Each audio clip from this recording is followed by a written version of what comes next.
नमस्कार, स्वागत आप सभी का और आप देख रहे हैं हरियाणा विशेष। साथ में हूं आपकी कीर्ति कंसल और अब जानेंगे खबरों को विस्तार से। विधानसभा सत्र का आगाज हुआ। सबसे पहले सदन में दिवंगत नेताओं को श्रद्धांजलि दी गई और उसके बाद तमाम कार्रवाई हुई। पूर्व केंद्रीय मंत्री रामविलास शर्मा समेत कई नेताओं को श्रद्धांजलि दी गई। सीएम मनोहर लाल ने सबसे पहले शोक प्रस्ताव पढ़ा। इसके बाद नेता प्रतिपक्ष भूपेंद्र सिंह हुड्डा ने भी सभी दिवंगत नेताओं पर अपना शोक प्रकट किया।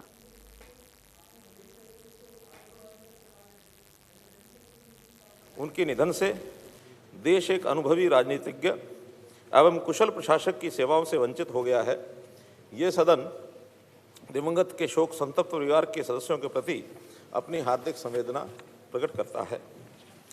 शोक प्रस्ताव संख्या 3। ये सदन केंद्रीय राज्य मंत्री श्री सुरेश अंगड़ी के 23 सितंबर 2020 को हुए दुखद निधन पर गहरा शोक प्रकट करता है। श्री सुरेश अंगड़ी का जन्म 1 जून 1955 को हुआ। वे वर्ष 2004, 2009, 2014 तथा 2019 में 4 बार लोकसभा के सदस्य चुने गए। वे 30 मई 2019 से अपने अंतिम समय तक केंद्रीय राज्य मंत्री रहे। उन्होंने गांव व ग्रामीण युवाओं की शिक्षा के लिए कार्य किया। उनके निधन से देश एक अनुभवी राजनीतिज्ञ एवं कुशल प्रशासक की सेवाओं से वंचित हो गया है। ये सदन दिवंगत के शोक संतप्त परिवार के सदस्यों के प्रति अपनी हार्दिक संवेदना प्रकट करता है। शोक प्रस्ताव संख्या 4।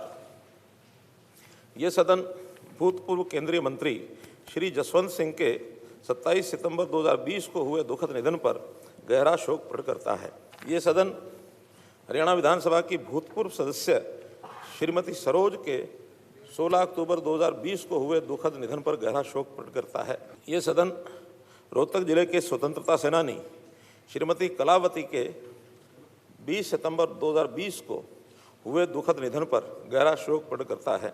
यह सदन हरियाणा के भूतपूर्व मंत्री स्वामी अग्निवेश के 11 सितंबर 2020 को हुए दुखद निधन पर गहरा शोक प्रकट करता है।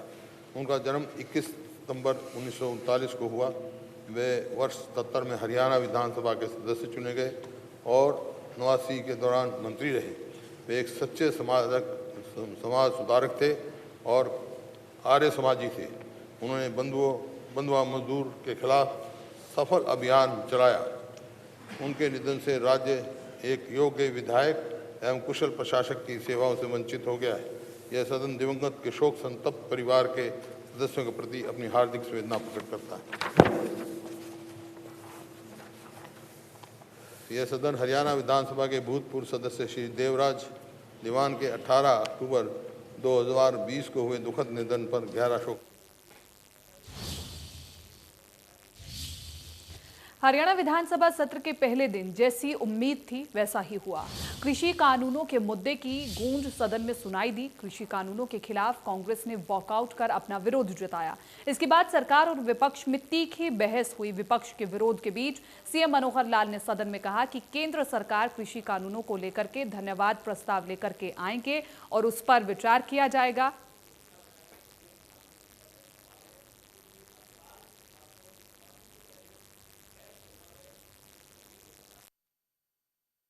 केंद्र सरकार को वो नहीं रखेंगे। आप रिजेक्ट कर दो उसको। नहीं, रिजेक्ट नहीं। आखिर उसकी भाषा, कोई भाषा तो होनी चाहिए ना, कोई भाषा तो होनी चाहिए ना उसकी। ये प्रस्ताव डाल दो, मैं क्यों नहीं डाल? आखिर प्रस्ताव होता है सर्वसम्मत प्रस्ताव, कोई प्रस्ताव बिल थोड़ा ही है। नहीं, मैंने कहा मैं प्रस्ताव रखता हूँ, मैं प्रस्ताव रखता हूँ, धन्यवाद का पास करो उसको। और प्रस्ताव कभी भी डिवाइडेड नहीं होता। प्रस्ताव वो होता है जो सारा हाउस एक माने। जो सारा हाउस एक मत नहीं हो तो प्रस्ताव क्या होता है? प्रस्ताव होता है रेजोल्यूशन का जब सारा हाउस माने, वैसे नहीं होता। देखिए, अबे जी बोलिए, प्लीज बोलिए। इसके बाद नेक्स्ट। मैं तो अगर आपका कोई 1 मिनट फालतू ले लूं।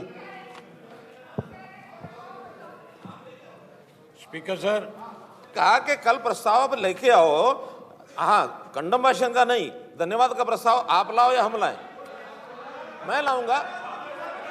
मैं इसीलिए तो कर रहा हूं, मैं इसीलिए कर रहा हूं कि प्रस्ताव वो होता है जब सर्वसम्मत कोई प्रस्ताव पास करना हो। जब हमें पता है कि डिवाइडेड हाउस है, हाँ तो आप करो ना, हाँ करो ना, हम अपोज करते हैं, अपोज मत करो ना। फिर प्रस्ताव क्या है? फिर प्रस्ताव तो ये कि सर्वसम्मत करने के लिए तैयार हो। तो अगर सर्वसम्मत नहीं कर सकते तो प्रस्ताव क्या है? आप ले आओ, धन्यवाद का ले आओ। देखिए, हमारा जो हम करेंगे आप देखिए रेजोल्यूशन का मतलब ये होता है, आने दो, आप अपोज कर लो, कुछ तो करने दो। मेरा क्या कहना है, रेजोल्यूशन वो होता है हुड्डा साहब, रेजोल्यूशन वो होता है जब पूरा सदन किसी चीज पर एकमत होने के लिए तैयार हो, तो फिर प्रस्ताव नहीं होता। फिर प्रस्ताव नहीं होता, फिर डिवीजन ऑफ वोट है, प्रस्ताव नहीं हो सकता। वो रेजोल्यूशन ये है, it can be accepted by the house and rejected by the house. क्या हुआ केंद्र सरकार को, वो नहीं रखेंगे।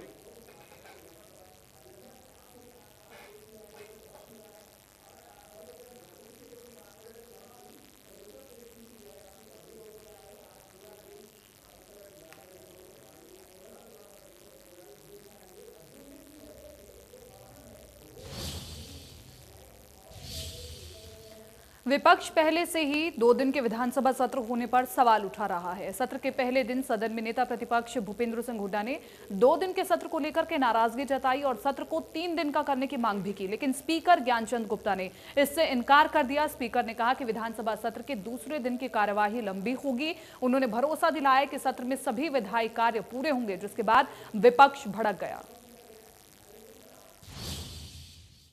मैं जो आपको आश्वासन दे रहा हूं कि अगर कोई भी काम बकाया होगा तो हम इसको आगे बढ़ा सकते हैं सेशन को, इसमें कोई वो नहीं है।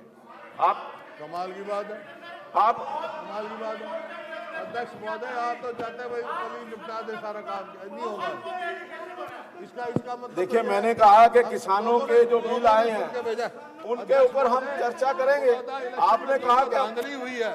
आज वो 20-20 के नोट दिए थे, वो बेचारे सिलेंडर लेने गए, भगा दिए।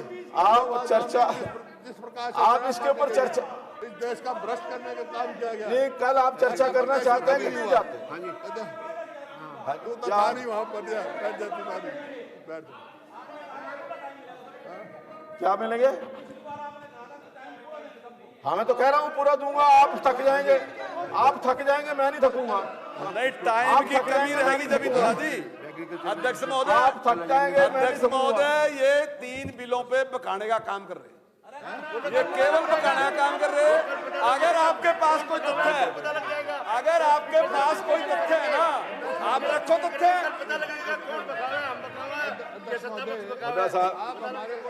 देखिए, कोई तथ्य है ना तो रखो। अभी तक ना मैंने आपने आपकी कोई बात, आपने कहा था कि कल चर्चा करेंगे इसके कोई बात देखी, आप केवल ये ड्राई रह गए, सत्यानाश कर देगा। कल चर्चा करेंगे, बात हो गई या हुड्डा जी? आपका ही मैं ऊपर कहा है और किसी का नहीं है।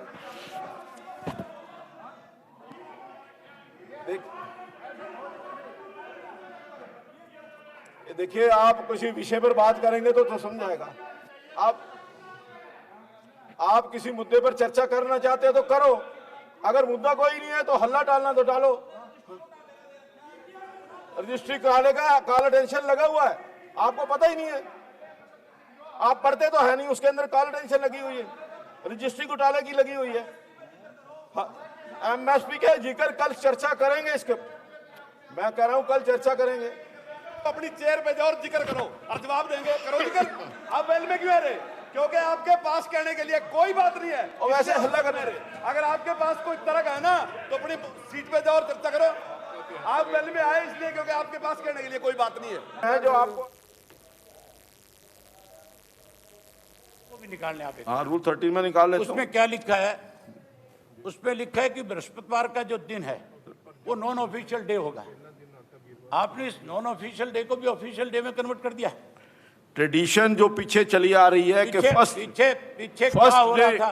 देखिए, पीछे वाली बात में चलते रहो। पहले दिन जब सेशन का जो पहला दिन होता है उसके अंदर कभी प्राइवेट मेंबर बिल जो है वो आते नहीं है। मुख्यमंत्री प्राइवेट बिजनेस नहीं होता है, प्राइवेट बिजनेस नहीं होता उसके अंदर। मुख्यमंत्री जी ने तो जब इनकी पिछली सरकार बनी थी तब ये बात बड़ी खुल करके कही थी कि हम पीछे वाली प्री पार्टी को खत्म करेंगे, हम हाउस को और अच्छे ढंग से चलाएंगे, बिल्कुल में ज्यादा से ज्यादा लोगों को समय देंगे। लेकिन समय देना तो दूर की बात, आप तो उनका पूरा दिन खा गए। देखिए, एक सिटिंग के अंदर 1 लाख, आप तो पूरा दिन खा गए। आपका कॉल अटेंशन मोशन एक सीटिंग के अंदर एक लग सकता है, एक लग सकता मैं है। ये कह रहा हूं जितनी जो- सीटिंग होगी, मैं कह अगर रहा ये हूं, रूल 50 नंबर 30 में जो लिखा कहाँ है है वो आप कॉल उसको तो अटेंशन पढ़ नहीं रहे, आप उसको पहले पढ़ करके हाउस को बताओ सर उसमें क्या लिखा है। ये मेरे पास 51 मैं उसकी बात नहीं कर रहा। 54 मैं कॉल आज के- अटेंशन। और विधानसभा सत्र में प्रश्नकाल के दौरान विधायक रामकुमार गौतम ने आर्थिक रूप से कमजोर वर्ग के लिए सरकारी नौकरियों में आरक्षण देने का मुद्दा उठाया, जिसका जवाब देते हुए सीएम मनोहर लाल ने पुलिस भर्ती में युवाओं को 5 साल की छूट देने की बड़ी घोषणा की है। सरकार ने आर्थिक रूप से कमजोर वर्गों के लिए नौकरियों में 10% का आरक्षण दिया था। उसी तर्ज पर हरियाणा सरकार ने भी 10% नौकरियों में आरक्षण दिया है जो आर्थिक रूप से कमज़ोर ऐसे वर्ग हैं। अभी तक चूँकि आयु सीमा में जो आर्थिक रूप से कमज़ोर लोग हैं उनकी आयु सीमा में पुलिस भर्ती में कोई छूट नहीं थी, जैसे बाकी सबकी थी वैसी उसमें थी। लेकिन सुझाव बहुत से आए और मैं समझता हूँ हमारे माननीय सदस्य के प्रश्न पूछने का भी शायद हेतु यही होगा। तो मैं आज घोषणा करता हूँ कि होम डिपार्टमेंट की, पुलिस की इन भर्तियों में जो आर्थिक रूप से कमज़ोर हैं उस वर्ग को 5 वर्ष की आयु में अतिरिक्त छूट दी जाएगी। इसराना से विधायक बलबीर सिंह ने मतलोडा और इसराना की बस स्टैंड पर महिला शौचालय और नए भवन की मांग की है। साथ ही मतलोडा में जनसंख्या ज्यादा होने के चलते नया बस स्टैंड बनाने की भी मांग की है, जिस पर सीएम मनोहर लाल ने कहा कि जमीन की व्यवस्था कर ले, सरकार नया बस अड्डा बनवा देगी। दोनों में जगह दिक्कत है जी, इसराना में भी मतलोडा में भी। और ये जो इसराना वाला बस स्टैंड है चलता है नहीं जी, कोई व्हीकल वहाँ जाता नहीं, कोई आदमी वहाँ जाता नहीं, कोई भी नहीं जाता वहाँ, तो बंद पड़ा हो तो है ही नहीं वहाँ। थोड़ा मैं स्पष्ट कर देता हूँ। वास्तव में 2 स्थानों का इन्होंने प्रश्न किया है, एक इसराना का, एक मतलोडा का। जी। इसराना का जो बस अड्डा था फ्लाईओवर बनने के बाद वो इनअफेक्टिव हो गया है, वहाँ बसें जाती नहीं अंदर। इसलिए उसका प्रस्ताव ये है कि जो इसराना में बस अड्डा है उस जमीन के बदले में पंचायत ही अगर करेगी तो प्रस्ताव बन के पंचायत उसको दूसरी जगह दे दे, इस जगह को ले ले, या इसके बदले में कोई प्राइवेट जगह उसको एक्सचेंज करके जहाँ फ्लाईओवर ख़त्म होता है या जहाँ फ्लाईओवर शुरू होता है ताकि बसें वहाँ जा सकें। इसलिए वहाँ नया बस अड्डा बनाने का एक प्रावधान है। जब नया बस अड्डा बन जाएगा तो सारी चीज़ें उसमें होंगी, चाहे वो शौचालय की बात है, पानी की बात है, सब कुछ है। आज इसराना का बस अड्डा ऑपरेटिव नहीं है। दूसरा मतलोडा में बस अड्डा नहीं है। मतलोडा में एक केवल बस क्यू शेल्टर बना हुआ है और बस क्यू शेल्टर पर ऐसी कोई व्यवस्थाएं शौचालय की इसकी उसके नहीं होती हैं। हाँ, यदि क्योंकि वो अब धीरे धीरे गांव बड़ा हो गया है, पंचायत है, अगर वहाँ भी पंचायत जमीन उपलब्ध करा दे तो वहाँ भी एक बस अड्डा वहाँ के बड़े गाँव के हिसाब से बनाया जा सकता है। मुख्यमंत्री जी, मेरा निवेदन ये है कि मतलोडा में जैसे 40 गाँव लगते हैं तो भीड़ बहुत ज़्यादा है, वहाँ तंगी है और महिलाओं की जैसे मैंने कहीं शौचालय नहीं है, तो ये नया बस अड्डा कब तक बन सकता है? आप जमीन उपलब्ध करा दीजिए, वहाँ की मतलोडा की जमीन उपलब्ध करा दीजिए, तुरंत बस अड्डा बनेगा। ठीक है, मैं कहने लग रहा जी, जब लग ये नया नहीं बन सकता शौचालय बनवाओ जी, कोई सभी बड़ी दिक्कत है जी लोगों को, इलाके की बड़ी मांग है।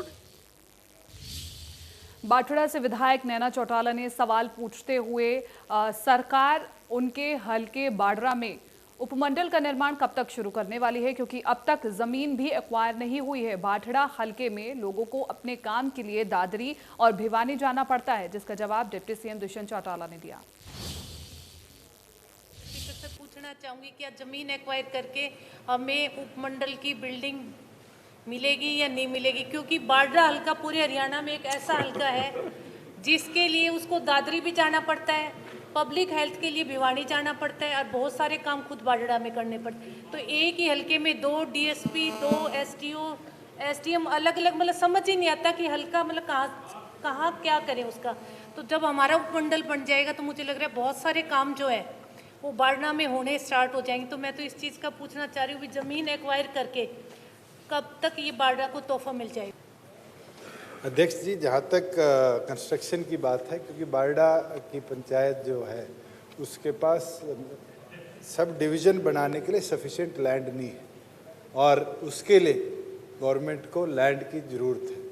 हमने 4 मेजर सड़कें बारडा से निकलती है, चारों के ऊपर ई भूमि पर डाल दिया है कि लैंड अगर कोई किसान देना चाहता है तो सरकार उसको न्यूनतम मूल्य पर उसको परचेज करने को तैयार है। मैं अश्योर करता हूँ कि अगले 6 महीने के अंदर अंदर ई भूमि के माध्यम से हम लैंड एलोकेट भी कर लेंगे, एक्वायर भी कर लेंगे और उसको आगे का जो प्रोसेस है उसको स्टार्ट करेंगे। मैं ये कहूँगी कि बारडा के लोग जो हैं वो लैंड देने के लिए बिल्कुल तैयार हैं, पर जो रेट गवर्नमेंट तय कर रही है तो जो रेट वहाँ का होगा किसान तो वही रेट में ज़मीन देगा ना।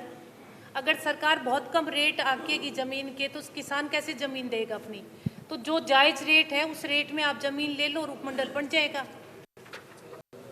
अब बिल्कुल कोड़ियों के भाव कोई ज़मीन जहाँ नहीं देगा तक ना। रेट्स की बात है, ई भूमि के अंदर ये फ्लेक्सिबिलिटी है कि कलेक्टर रेट या फिर मार्केट रेट के ऊपर जहाँ भी उचित दाम के ऊपर फार्मर देने को तैयार है वो अपनी ओर से ऑनलाइन ऑफर करते हैं और उसको स्टेट गवर्नमेंट प्रोक्योर करती है। उसके ऊपर जहाँ भी माननीय विधायिका ने कहा है अगर आप हमें कोई चिन्हित किसान दे देंगे तो डिप्टी कमिश्नर की हम जिम्मेवारी लगाएंगे कि उनको बुलाकर जो हमें 10 एकड़ से ऊपर लैंड चाहिए उसको एलोकेट भी कर ले। उसको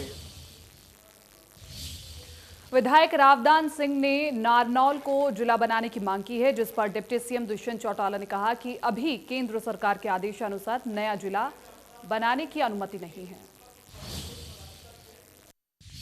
ज्वाइंट पंजाब से जो जिला था जिसके 3 जिले बन चुके हैं, एक दादरी, एक चरखी दादरी, एक रेवाड़ी और महेंद्रगढ़।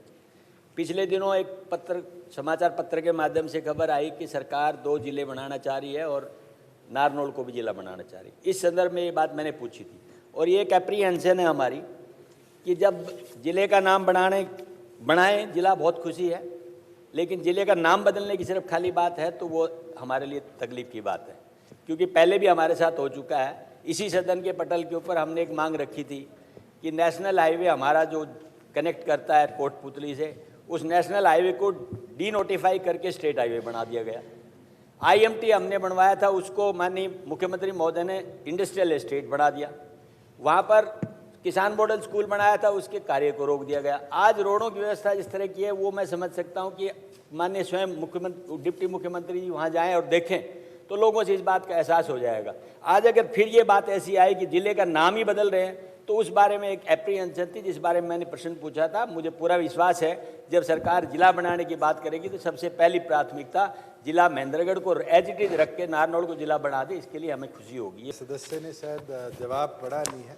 सरकार की ओर से स्पष्ट तौर पर लिखा गया कि ऐसा कोई सरकार के पास आज के दिन विचाराधीन कोई मामला नहीं है। और जिस तरीके से सेंसेक्स की रोक लगी हुई थी जो कि अभी 3 सप्ताह पहले खोली गई है, उस रोक के दौरान तो कोई भी नई लैंड बाउंड्रीज या किसी तरह की भी लैंड डिवीजन करना या नाम चेंज करना भी केंद्र सरकार के आदेश अनुसार। हरियाणा विशेष में फिलहाल के लिए मेरे साथ इतना ही। दीजिए इजाजत। नमस्कार।